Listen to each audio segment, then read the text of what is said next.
Volunteer Transportation Network. It's going to be really, really interesting. Dr. Sabrina Clark, she's the director for the VA Center for Development and Civic Engagement.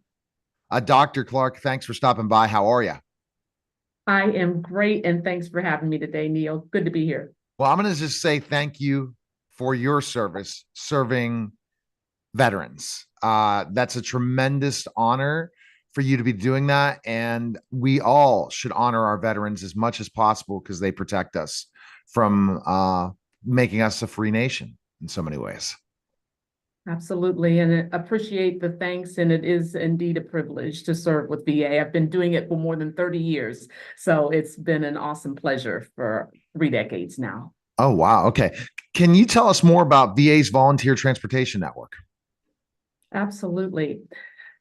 VA's Volunteer Transportation Network is a system that allows for our veterans to be transported by volunteers using vehicles that are primarily donated by the Disabled American Veterans, and it provides a cost-free transportation to veterans for their medical appointments at VA facilities. That's fantastic, and I want to kind of follow up on that fact. It's very difficult for some of our VAs who are struggling to have transportation to get to one of the VA hospitals or different medical places. So that's got to be a fantastic service in that way of no cost to them. Yeah, absolutely. And we recognize that transportation is one of those social determinants of health that allow people to access their care. So we're fortunate to be able to have volunteers that will provide that service. What is the criteria needed to become a volunteer driver for the VA? Well, one, they need to complete a volunteer application, have a background check, and the other trainings such as privacy, defensive driving training, videos that we show, and other training that allows our program to operate safely. I probably don't need to say, but will say that they need to have a driver's license. That's really important. And drivers have to undergo a physical examination by a VA occupational health provider.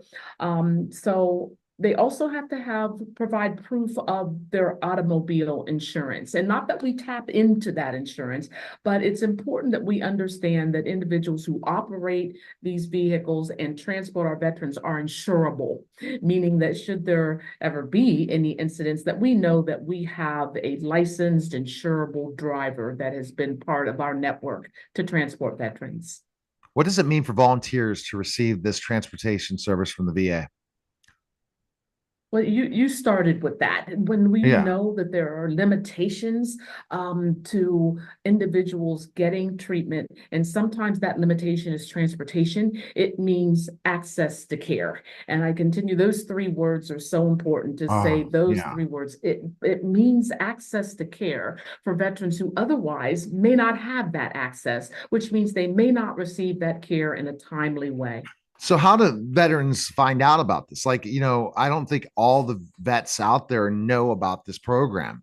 And especially you're looking at how many VA hospitals are and how many veterans are all over the United States to go ahead and find, the particular places to go, right? Like Right. just because you're a veteran, you don't know some of these services that are available for them for themselves because they're not, they don't sometimes go out to it or they didn't know this is around for them. Yeah, absolutely. But veterans can find out about this service through their local VA hospitals. And I need to say that this program isn't at every VA hospital, but it is at most of our facilities. So it's important that veterans, particularly if there is a need for transportation, that veterans, first of all, must say that they have that need. They have to express that need so that even if it is not the volunteer transportation network, there are other systems in place within VA that allow them to access that care. And that's job one for VA, is to provide the access to care through our network or through others. So that is the first way that veterans can find out, is to express the need and to show up at their local VA hospitals or call and let our providers and our staff there know that that is a need for them. Well, it's amazing to have this program because think of the logistics that you have to deal with dealing with different veterans, different vehicles, different coordination, all those different things. It's great that the VA offers this, but also it is great that you guys don't see this as another burden for you guys. You see how important it is to serve the vets. And by coordinating such a big infrastructure like this, and the volunteers, thank the volunteers, but also thank everyone involved to make sure it happens. Yeah, absolutely. And it's not a burden at all. Again, that's part of what we do within the VA Center for Development and Civic Engagement. It's to give the community an opportunity to give back to veterans. So people come to us and say, I want to serve. What can I do? And then when we find those willing partners, like the Disabled American Veterans that said, we can provide transportation, we want to donate vehicles, and they have over the past 40 or so years to VA to continue a program like this and help us provide drivers. So it's not at all a burden, but it is, again, an opportunity for the community to give back to veterans who have already given so much to this country. So it's quite an honor to be able to have this service available. Okay, two places. I mean, two groups of people. First of all, if you want to volunteer to be a driver, where should you go?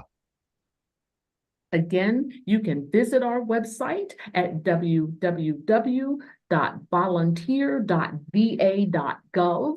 That's www.volunteer.va.gov, or you can go to your local VA medical center and speak to the program manager for your volunteer services or the VA Center for Development and Civic Engagement. And I bet if you walk in the doors of any VA hospital, the first person you may meet is another volunteer. So have them point you in the right direction. That's fabulous. And that's just great information. And both anyone that wants to be involved into go to your VA hospital. If you want to be able to have that transportation as well, call your VA hospital, your local VA hospital. Well, I appreciate it, Doctor. Thanks for stopping by. Oh, thanks so much for having me. You're listening.